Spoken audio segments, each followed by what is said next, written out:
Hello, everyone. I'm pleased to be participating in our virtual summit this week. My name is Alyce Weikel. I'm a Spanish teacher for grades 6 through 8 in Centerville, Ohio. And today I'm going to be talking about zero dialogue videos that we can use in our world language classrooms. All of these are language agnostic, so you can share them across your departments. So finding one video can then be used in French and Spanish and Arabic and Chinese, as well as any other languages you may be teaching. So the concept of this is to use visual media in order to encourage students to communicate, whether it's written or spoken language. It's kind of course, up to you and what you're trying to focus on. There's a fair amount of research on using zero dialogue videos or silent videos. Kim, for instance, talked about English language learners in South Korea and found more engagement and grammatical growth when using videos. Baltova found that, quote, teaching with videos has some affective and attentional advantages, end quote. I think we can all agree that most of our students are pretty attuned to visual media at this point. So using them within our world language classrooms, just another way to gain attention and help students grow their skills. And again, as I talked about, these are great tools for vertical alignment, for using across different languages, and great for your students to establish routines, help them build confidence. Rather than perhaps diving into an authentic resource, they can use a non-dialogue video, a silent video, to help them express themselves. So as far as finding videos, of course, we all know where we can find a bunch of videos: Twitter, Instagram, etc. Using student-created or instructor-created videos is also a great option. And then I was Life, which is a GIF creator, so students can make very short little GIFs that you can then use, Such-O-Matic, Flipgrid, etc. Of course, you can make any video silent, which yes seems obvious, but that always seems to slip my mind. A German colleague will find a really interesting video that I'm like, oh, too bad I can't use that. It's in German. Well, of course I can. Just turn off the sound. So sometimes there's a video you already used that you can just make silent. In the online handout, you will find some links to several of the videos that I reference here today. So as far as our activities, of course, they could be mixed and matched. They can lead to written or spoken outputs. I like to use the same video and stack different activities, maybe from more simple to the more complex, possibly a written activity and a speaking activity. And then I think it's a great idea on these sorts of things to minimize directions in the structure that you're putting on students so that they feel a little more free to maximize their outputs and to be free with the language without feeling a lot of constriction. So our plan for today is I am going to go through first just quick 4 activities, things that many of us do already. So for instance, we have teacher narrate or question, what we may call movie talk, where you just talk through, of course, the movie. This is something that many of us are familiar with, of course. It's great for a repetition of target vocabulary or grammar. Another activity that's pretty common would be quick ID. We do this with just pictures. What do you see in this picture? Give me some vocabulary. What are some actions you see here? Okay, one person is running. How do we say he runs? Now we see 2 people are running. How do we say they run? Just quick and easy. Of course, a lot of us, especially over the last few years, having to go virtual in some respect, have been using either PlayPosit or Edpuzzle, perhaps both, to be able to insert questions into videos. Often we're doing that for comprehension purposes within the target language, but we can also do that with silent videos to check for comprehension, perhaps ask for prediction, check vocabulary usage. And then a fourth quick little hit here would be the screenshots, where you can just take images from the video and then you can use it for a bunch of different ways.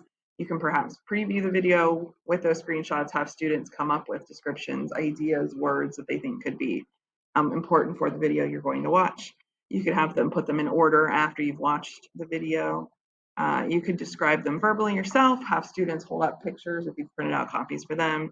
You could do fly swatter game, all those sorts of things. So these 4 things, just kind of my quick hits here, are things that a lot of us already do with perhaps videos in our target language, but we can take a step back and instead use them with videos that are silent, have zero dialogue. So some just videos that I've found that are quite easy to use across a variety of languages, across a variety of proficiency levels. If I was doing movie talk or teacher narrate, Alma is a great video. It's a very short film. You've got lots of different visuals. You can see even here from just the freeze frame, you can talk about some weather, you can talk about description, that sort of thing. Again, links for the videos that I reference will be included in the handouts. For quick ID, this is a Morton salt commercial actually called Neighbors. This one is great for weather. It goes through all 4 seasons. You have lots of great visuals. As you can see, you've got some animals, 2 dogs here. So this is great to have students just give you some quick identification. For Play, Pause It, or Ed Puzzle, the video that I love to use with that is called The Note. It's actually a Czech short film. There is no dialogue. There is some English writing on some notes within the video, but you can insert a bunch of questions. In this case, is on the screen here, I have describe what happened, got a little verb practice, and then what happened and what do you think is going to happen. And then for the fourth quick hit for screenshots, a Spanish lottery video advertisement called Justino. Here I have just two ways that I've done screenshots. On the left, you have where you need ask students to rearrange the screenshots into the correct order as to how they happen within the clip. And then at the bottom, describe their opinion of the ads. In this case, the student said they liked it. It was fun or kind is what they gave here. You can also use screenshots to have students perhaps walk around the room and write descriptions of the different little scenes. So those are just, again, 4 quick hits. Now moving into some things that I'm going to talk a little bit more in depth in within our time. So the 5th activity I call Next Scene, where students will view a clip and then you'll stop it. And then students can write their predictions or speak them perhaps. You can also use this with a completed video clip, and then you have them still describe what they think may happen. I like to do it when there's then still a bit of the clip left, because you can have all this time for students to come up with their predictions. They can share with one another. You have a lot of communication going on. And then you can see the last however long of the video, perhaps you've saved, 30 seconds. You can watch it together as a group and then again have some output as to, okay, what actually happened, who was the closest, do we like the ending that's here, perhaps the one that Jimmy came up with was better, and that sort of thing. Again, you have some extension options here that you could perhaps display them all, have students share them all. You could do a vote as to what you think is the best. You could shuffle the endings around within groups and have students act them out. Lots of fun you can do with Next Scene. This video here is called Mother Cat Opens Door into Kitten's Face, and it's exactly what it describes. This is a very short, just quick little video. The mommy cat there opens the door, smacks the little kitty in the face. And so then it's left to the students, okay, what do you think happens after this? There is no further information in the video than that. Literally, she opens the door, little baby gets hit, that's it. So the students have a lot of fun as far as, the baby cat goes on inside, leaves mom outside, or mom goes inside, or, daddy cat shows up, whatever. You've got lots of options as to how students could talk about the next scene. Our 6th activity today that I'm going to talk about is Spin and Speak. Again, this works as a partner activity or maybe little groups, maybe 2 versus 2. In this case, you are going to take a completed video clip and break it into chunks. So one student would watch the beginning of the clip while their partner would be turned away from the screen so they can't see it. Again, because we're talking silent videos or zero dialogue videos, they may be able to hear some sounds, some music, that sort of thing, but the student turned away doesn't necessarily know what's going on. The student who watched the clip will describe what happens in phrases, words, full sentences, whatever proficiency level you're looking for, to their partner. And then the viewer and the non-viewer will switch roles. So if I watch the first 30 seconds and describe to my partner, then for the next 30 seconds, I am now going to turn away from the screen and my partner will get to see the entire clip. And again, you can do a couple back and forth, just depending on how long your clip is. And then, of course, you can always circle back at the end and watch the entire clip again and use one of the other activities we've talked about today for further practice and communication.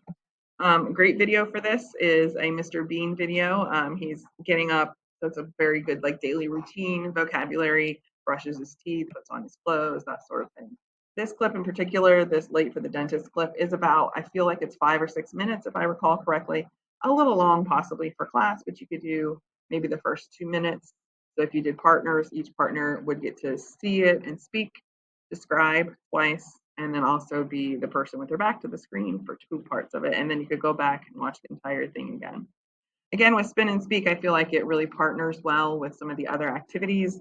Maybe start with Spin and Speak for first exposure. And then once you have everyone facing the screen and watching the clip again, you could go back and possibly do one of the previous items we talked about or one of the ones we're about to talk about. Because again, a lot of these dialogue videos build upon each other.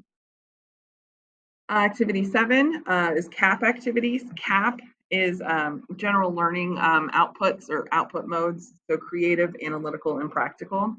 So students often will gravitate towards one of these 3 categories without necessarily recognizing that they're placing themselves in these categories.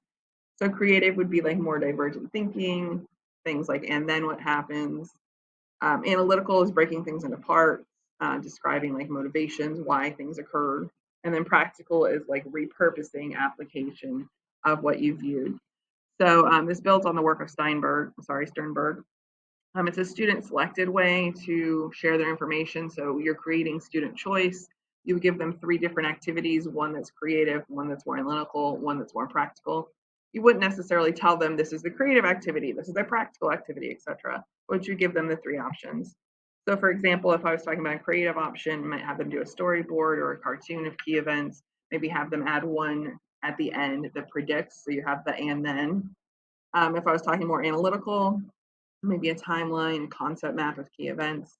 And then for the more practical idea, have them write summary of the video clip that you watched, but perhaps from a different perspective. And again, students could pick their own. You could decide to maybe just assign groups and have one group do this, one group do that, one group do the third. Just the same way to use, or interesting way to use the same clip, but in 3 different output modes, so students can possibly choose what they feel more comfortable with. I find that this works a lot better with longer clips. So for example, this is a Pixar short, Kitten.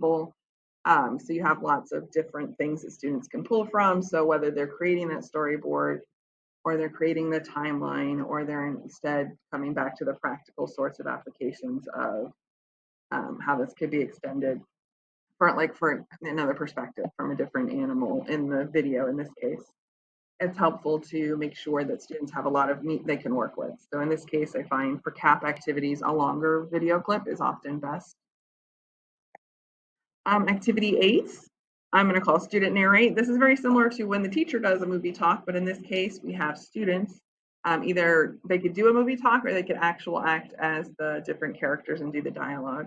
So there's high tech and low tech ways to do this. Of course, with high tech, we've got screencasts, Flipgrid, all sorts of different options. Low tech, they could just be narrating to their group, to the class. Students could be put into groups to match the number of characters in a clip. Each takes a part. They come up with what they think each person is saying. It works great with pictures as well, and it's often really cool with like really strange videos, odd clips, that sort of thing. For instance, for this is a 1907, as you can see, clip called The Dancing Pig, where you have a man in a pig costume and a woman in sort of a can-can sort of dress. So 2 people could each take a role, narrate. Again, because there is no sound, this is a silent video, this is a silent film from 1907. Students have a lot of freedom to express themselves in the target language without feeling super constricted by what they can hear. There's some music in this clip, and that's about it. All right, our final activity that I'm going to discuss for you today, I call sentence match. And again, this is pretty basic, but you have lots of ways that you can extend it and that you can move it up in proficiency levels and difficulty. You give a video clip, students will choose sentences that match with it. This is great for reinforcement, introducing scaffolded grammar. This one partners very well with a movie talk. After you as the instructor have talked through a clip with students, modeled a lot of the vocabulary and grammar, that sort of thing, you can then have students do a sentence match activity.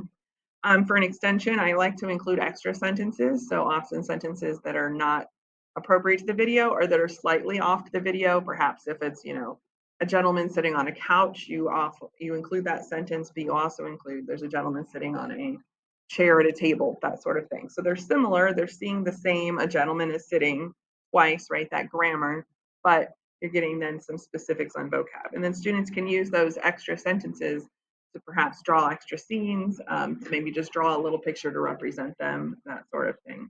Again, partners very well with some of the other activities we've discussed today. Here's an example of sentence match with a video called Knock Knock that again is a silent film. This one's a little creepy, so not necessarily great for like super young audiences. But you have a gentleman here who's sitting on his couch, keeps hearing a knock at the door. When you open the door, there's no one there, and then there's a little twist ending. In this screenshot here, I used this video embedded into a GoFormative. So we actually watched the video on the big screen in class. Then students had access to the video within the GoFormative. So if they wanted to watch parts again, to be able to pause it, go back, that sort of thing. And then this was just a multiple choice, really multiple option question where they would go through and put a check mark by the sentences that were appropriate to the video that they had watched. And then as you can see, like in this case, there were 6 on the screen, only 3 were in the video. So then with the extra sentences, I could go back and do that extension, or we could have students explain why is that not an appropriate sentence? Why, what could we change? How is it different? That sort of thing. So again, I went through a lot of things here for you today pretty quickly. Thank you so much for your time. Again, there's lots of ways you can use these zero dialogue videos across languages. So if you find a great video that works for a theme, say you find a video that's great for family connections, family relationships, then you can use that, of course, across grade levels, across different languages, that sort of thing. Again, if you have any questions, my email is here and on your handout available online. I'm also on Twitter. You'll see a lot of foreign language, world language tweets, and then tennis and NASCAR. That's kind of what I use my Twitter for. So hot mix is different things, but again, happy to talk through any of these things. If you find some great videos, happy to share. I really enjoy finding resources that we can use across languages and across levels just to kind of minimize our time and effort out. Again, here's the video list of the ones that I referenced today. And again, you'll have links in the online handout for this presentation. Works consulted here again if you're interested in some of those research items that I referenced towards the beginning. And again, thank you so much for listening to this video as part of the NFLC Virtual Summit. Thank you so much for this opportunity. And I look forward to connecting with some of you on Twitter or via email. Thank you so much.